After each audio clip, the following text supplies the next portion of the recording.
하늘과 성서 두 주간째 마지막 3시간째 강의를 시작하려고 합니다. 두 번째 강의에서 구약 성경을 좀 폭넓게 이해하면서 히브리인, 이스라엘인, 유대인을 설명하고 그 히브리인들이 가지는 믿음은 하나님의 약속에 대한 믿음이고 하나님의 인도에 대한 믿음이고 임마누엘 신앙, 하나님이 함께 하신다는 믿음을 가졌다. 그러니까 쉽게 말해서 유대교 신자들, 유대인들은 이런 믿음을 가지고 있었다. 하나님에 대해서는 철저하게 그 약속을 믿고 그 다음에 하나님의 인도와 그 다음에 하나님의 함께 하심을 믿는 사람들이다 라고 하는 것을 알 수가 있습니다.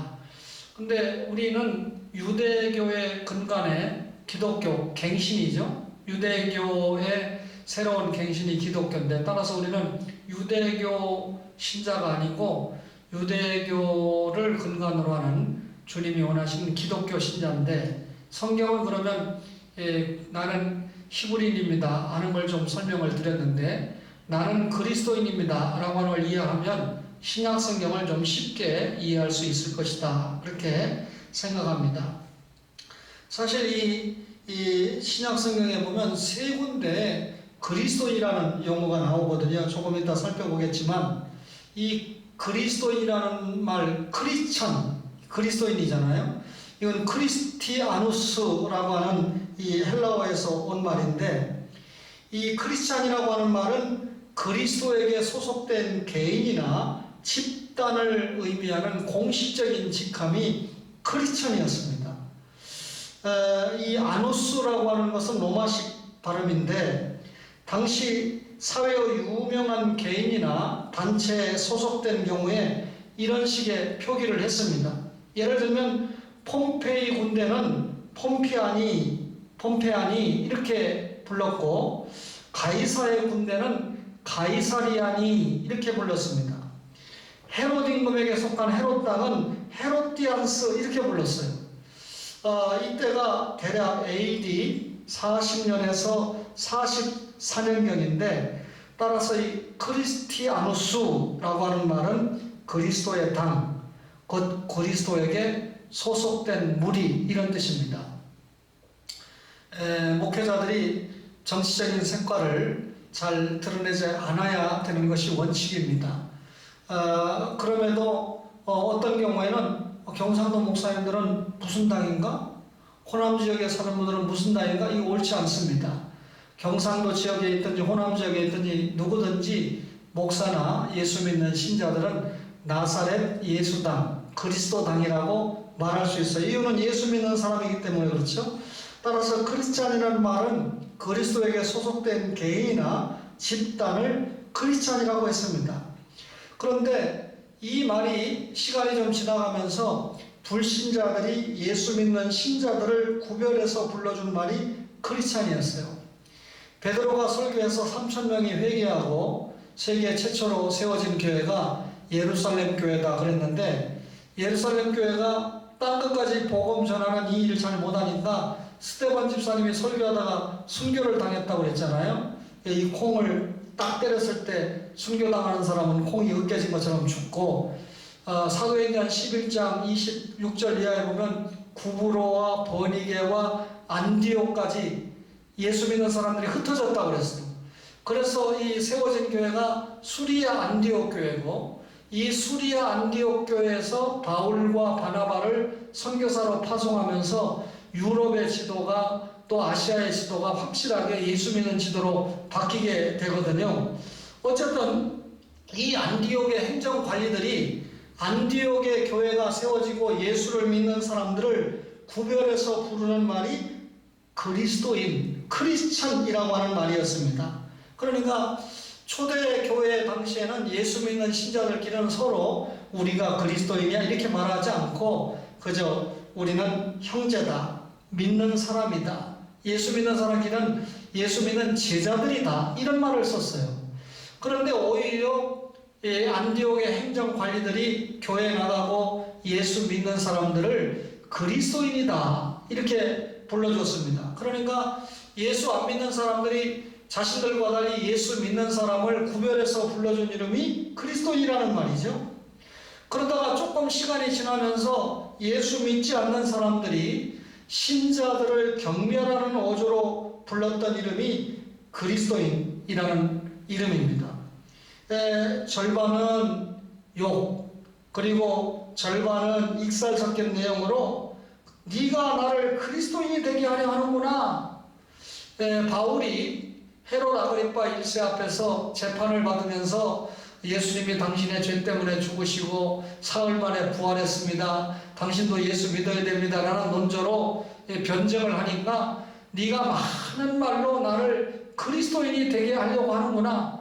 절반은 익살이 섞인 것 같지만 조롱을 섞어서 아주 이 모욕하는 그런 말이죠. 유대인들이요, 예수 믿는 신자들을 무시해가지고 저것들은 나사렛인이다, 저것들은 갈릴리 사람이다, 예수 믿는 사람을 나사렛이다, 갈릴리다 이렇게 말하는 것은 저것들 촌놈들이다, 별 볼일 없는 것들이다, 예루살렘 사람 아니고 저 북쪽에 나사렛 촌사람이야, 갈릴리 촌사람이야, 이렇게 조롱했던 것처럼 당시 이 유대인들이 기독교 신자들을 경멸하는 중요한 한 어조가 저것들은 그리스도인이다, 이렇게 무시하는 조롱의 이름이 그리스도인이었어요. 그러다가 조금 시간이 지나면서 그리스도인이라고 하는 이름은 박해의 대명사가 돼버리고 말았습니다. 당시 세계는 로마로 통했잖아요. 로마가 세계를 지배하고 있을 때 아닙니까? 그런데 이 로마에는 합법적인 종교가 있고 불법적인 종교가 있다고 그러잖아요. 로마 황제를 신으로 섬기는 종교는 어떤 신앙을 가지고 있어도 합법적인 종교를 가졌다고 봅니다. 그런데 기독교 신자들은 나 외에 다른 신을 위하지 말라는 계명을 충실하게 지키면서 로마 황제를 신으로 섬기지 않으니까 로마 황제인 네로가 얼마나 기독교 신자들을 끌어다가 죽이고 조롱하고 핍박하고, 말씀드린 대로 이 기독교에서는 국보적인 사도가 베드로, 바울이지 않습니까? 이 베드로나 바울이 똑같이 네로 황제 치하에서 순교를 당하게 됩니다. 그러니까 예수를 믿는다는 그리스도인 이 직함이 붙어버리면 붙들어다가 로마 귀족의 종으로 줘버립니다. 그리고 때립니다. 끌어갑니다. 노예로 삼습니다. 로마 사람들은 별로 오락거리가 없다 보니까 주말에 경기장을 가게 되는데 이 경기장에 예수 믿는 신자들을 제물로 끌어다가 죽이는 일을 일삼는 겁니다. 예수 믿는 사람을 약 10명이나 15명을 묶습니다. 그리고 그들에게 하얀 옷을 입힙니다. 그리고 이제 이 로마의 원형 경기장 콜로세움에는 40만 명이 들어갈 수 있다고 그러는데 굉장해요. 제가 가보니까. 근데 거기에 이제 모여가지고 기독신자에게 묻는 거예요. 황제를 숭배하면 합법적인 종교를 가졌으니까 살려줘야 되죠. 그래 마지막으로 묻는 겁니다. 이 로마 황제를 신으로 고백을 해라. 네가 믿는 예수를 부인을 해라. 그러면 살려주겠다. 근데 아무도 굴복하지 않죠. 그러면 약 보름을 굶긴 이 사자, 말 못하는 사자를 이 열흘이나 보름을 굶긴다 그러면 이 사자는 지금 미치는 거죠. 그걸 놓아주니까 이 15명 묶인 사람들을 갖다가 하얀 옷 입은 사람을 물어뜯는데 멀리에서 봐도 이 피가, 붉은 피가 나오면 하얀 옷을 입혀놓으니까 그 피가 빡 물들잖아요. 그걸 보고 좋다고 로마 사람들이, 기독교 신자들이 신앙을 지키다가 순교당하는 모습을 좋다고 이 오락거리로 삼았던 시대가 그 시대입니다. 그래서 교부 터툴리안은 예수 믿는 신자에게 3가지를 금했습니다. 첫째는 군인이 돼서는 안 된다. 예수 믿는 신자가 군인이나 공무원이 된다는 것은 황제 숭배를 안 할 수가 없잖아요.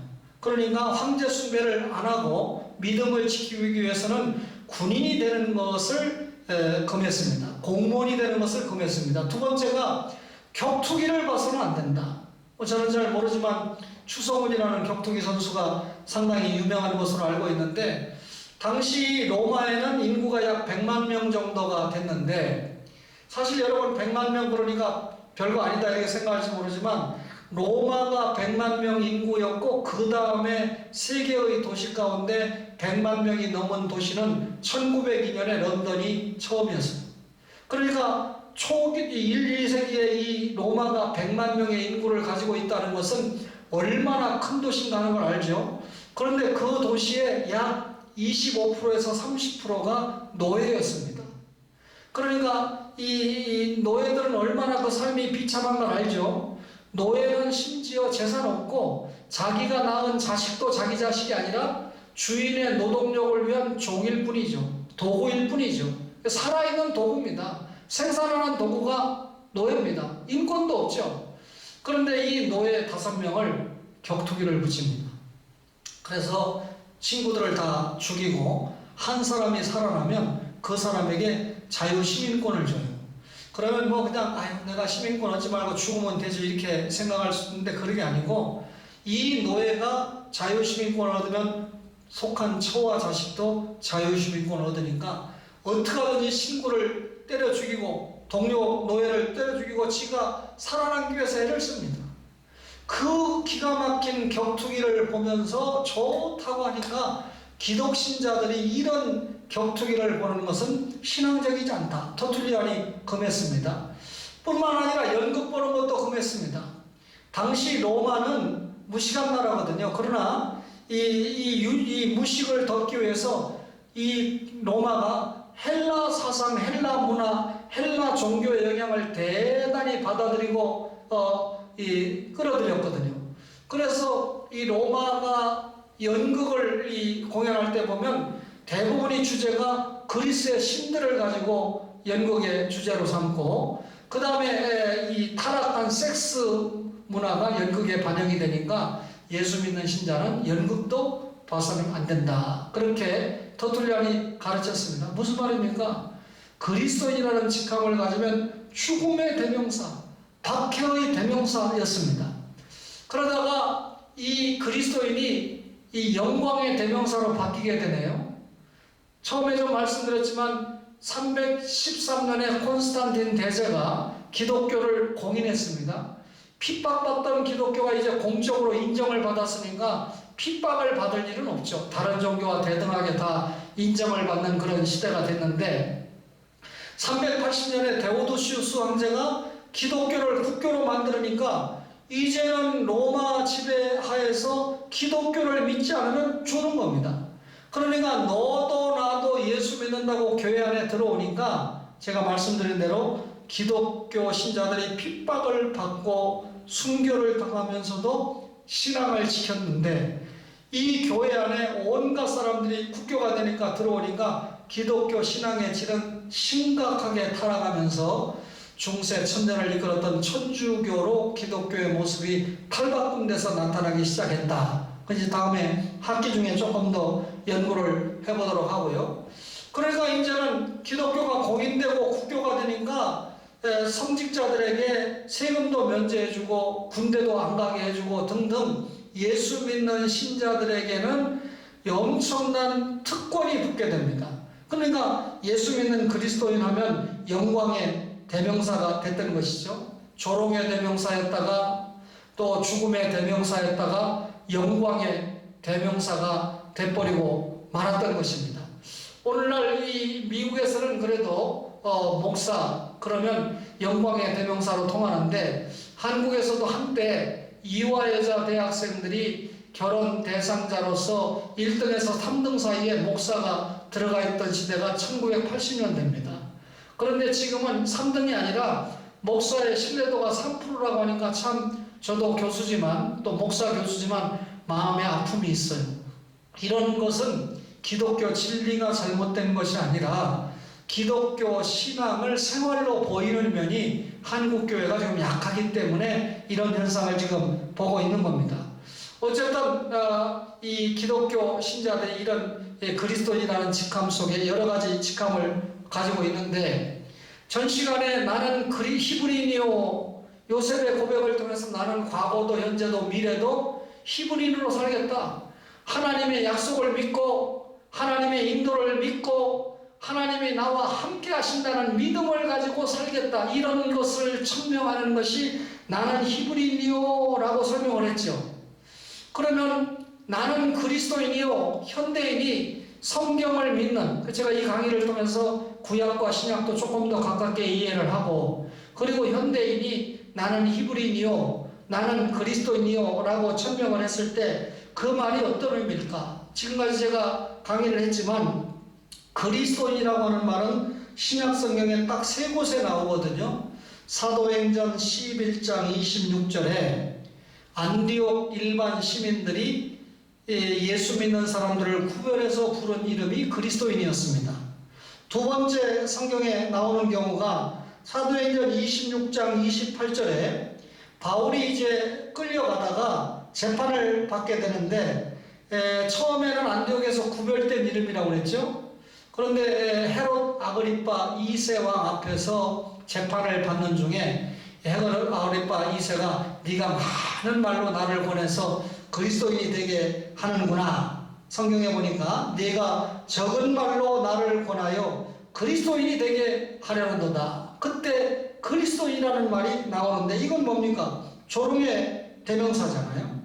그로부터 약 5년이 지난 후에 네로 황제가 기독교 신자들을 엄청나게 핍박하기 시작하면서, 이때가 AD 64년에서 68년이라고 그랬잖아요. 예수 믿는 그리스도인, 그러면 완전히 죽음의 대명사였습니다.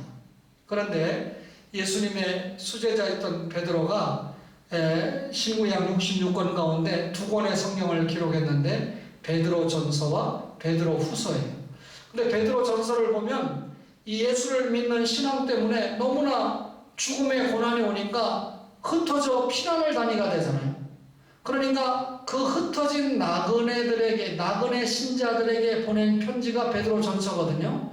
그러니까 예수 믿는다는 이유 때문에 엄청난 고난과 심지어 죽음의 핍박까지 당하게 되니까 그 신자들에게 위로의 서신으로 내놓은 게 베드로서인데 뭐라 했냐면 그리스도인으로 고난을 받은 즉 부끄러워 말라. 베드로전서 4장 16절에 그때 그리스도인이라는 말이 나와요.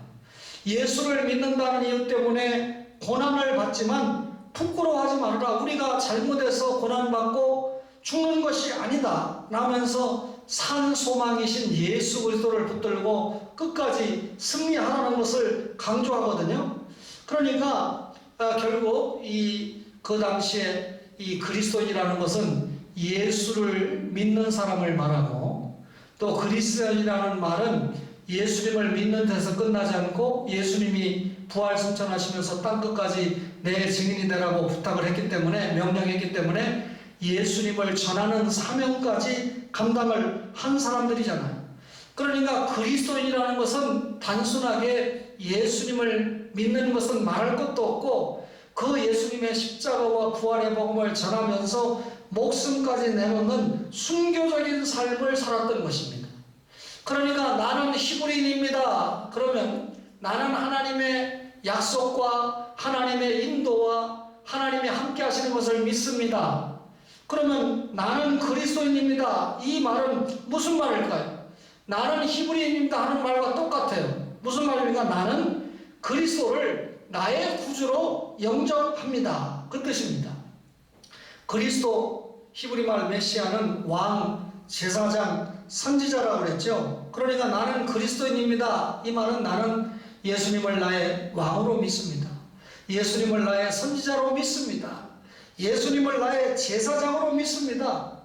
하나님의 큰 일, 하나님의 계획 가운데 예수님을 이 땅에 보내시고 그 예수님이 내 죄를 대신해서 십자가에 죽으신다고 말씀하셨는데 그 사실대로 이루어진 그 예수님, 나 때문에 오시고 나 때문에 십자가에 죽으시고 나 때문에 살아나신 부활하신 그 예수님, 그리고 나를 위해서 책임하실 그 예수님을 내가 믿습니다. 그 말입니다. 그러니까 나는 그리스도인입니다. 이 말을 한마디로 말하면 신앙 고백이죠.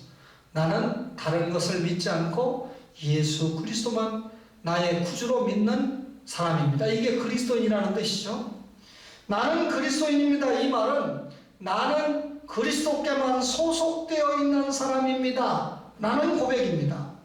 이 세상에는 예수 믿는 사람과 신자라고 그러죠. 믿지 않는 불신자가 공존하면서 살아갑니다.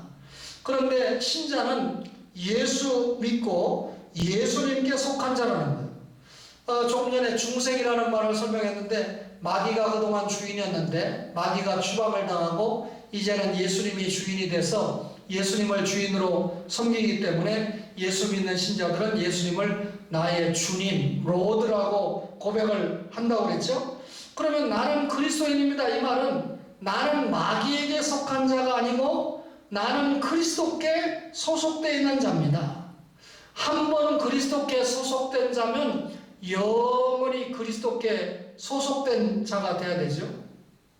신천지는 추수꾼을 보내가지고 교회 다니는 사람을 불러다가 지네 신천지로 끌고 간다는 거 아닙니까? 그러니까 참 우리가 신천지에 추수꾼 보내서 오라고 안 해요.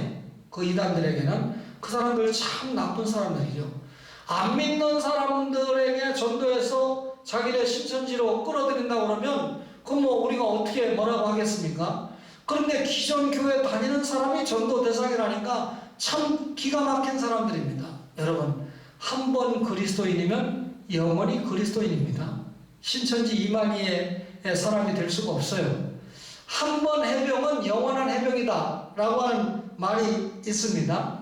해병대 사람들이 그만큼 의리를 잘 지킨다 하는 의미가 되겠지만, 여러분, 그 정도의 말이 나는 그리스도인입니다 라는 말이 아니고 한 번 예수 믿고 구원받았으면 영원히 그리스도인입니다. 나는 예수께만 속해 있는 사람입니다. 인종이 어떻게 됐든지 피부 색깔이 어떻게 됐든지 학벌이 어떻게 됐든지 전혀 상관없이 나는 예수 믿고 구원받은 사람입니다. 이 말은 나는 예수 그리스도께만 소속되어 있는 사람입니다. 그 말입니다. 나는 그리스도인입니다. 이 말은 더 나아가서 나는 그리스도께만 충성하겠습니다 라고 하는 사명적인 고백이에요. 여러분, 병원에 가면 참 누워 계신 할아버지 할머니들이 너무 많아요. 어떤 경우는 우리가 식물인간이라고 그러죠. 그래서 저도 지금 아버지가 이제 병원에 누워 계신데 의사가 물어요. 그래서 저희 형제들과 상의를 해서 연명치료는 하지 않겠습니다. 저희 아버지가 그런 위기를 당할 때 연명치료를 안 하겠다고 약속했는데, 그러면 저는 어떻게 됐느냐? 저도 제 아들하고 제 아내하고 상의를 해서 제 아들에게 어떤 경우에 아빠가 그런 상황이 온다면 연명치료는 하지 않는다. 주님이 불러주신 것으로 알고 간다. 무슨 뜻입니까? 사람이 살아있다는 건 일거리가 있다는 말이거든요. 그러니까 할머니 할아버지 때려 그래요. 아이고 내가 빨리 죽어야지.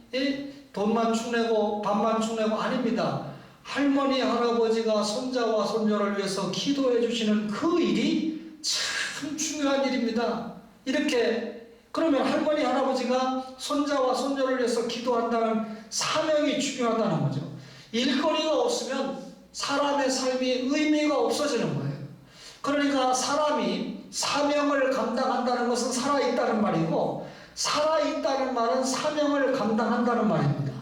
저는 이제 저희 교회에서 성도들을 지도하는 목사의 입장이지만 또 부산 외고대학에서는 여러분들을 가르치는 교수의 입장에서 오는데, 단순하게 이 현대인과 성서에서 성경만 가르치는 게 아니라 현대인인 여러분들이 성경 말씀을 통해서 어떻게 살아야 된다는 것을 중간중간 설명을 하고 있잖아요. 그럼 나는 그리스도인이다. 이 말은 나는 그리스도를 믿고 그리스도에게 소속된 나사렛 예수 따윈 것은 말할 것도 없고 나는 그리스도께만 충성하는 사람입니다 라고 하는 의미가 됩니다. 가이사 군대는 가이사에게 충성하죠. 그리스도인들은 그리스도께만 충성합니다. 이것은 단순하게 군대는 위에서 지시하면 상명하복에 충성을 하지만, 예수 믿는 신자들은 예수님이 나를 구원해 주신 거에 너무 감사해서, 그러니까 11조를 드려도 안 아깝고 교회 와서 시간을 드리고 봉사를 해도 아깝지 않고 전도를 해도 아깝지 않은 겁니다. 요셉은 세계적인 창고를 맡아서 살았지 않습니까? 오늘을 살아가는 여러분과 저가 나는 그리스도인입니다. 여러분, 외고대학에서 공부할 때 나보다 좀 가난하거나 약하거나 또 이런 친구들을 잘 생각하면서 그리스도인다운 신앙생활의 모습을 보여주고 그들에게 사랑을 주어야 될 겁니다. 구약 성경을 이해하면서 히브리인, 신약 성경을 이해하면서 그리스도인을 가지고 설명했는데 결국 히브리인이나 그리스도인은 신앙적인 면에서 누구 믿고 예수 믿고 구원받은 사람들을 이야기합니다. 구약의 연장이 신약이니까요. 율법의 완성이 복음이니까요. 그러니까 우리는 결국 하나님의 언약의 말씀을 믿고 이 기독교 신자들은 약속을 믿고 그 하나님의 인도와 그 하나님의 함께 하심을 믿고 예수님께 소속돼서 예수님께 충성하는 사람이 그리스도인이다. 그 사람들은 성경을 신앙과 행위의 근거로 삼는다. 3시간 강의 들은 것을 A4 용지 한 장으로 10포인트 160으로 요약해서 내시면 수업한 것으로 알고 이제 가급적인 이 강의로 끝내고 다음 시간부터는 대면에서 여러분들을 만나기를 간절히 바라겠습니다. 여러분들이 강의를 보신 분들을 제가 지금 체크해 가고 있습니다. 만날 날을 기대하면서 수고하셨습니다. 감사합니다.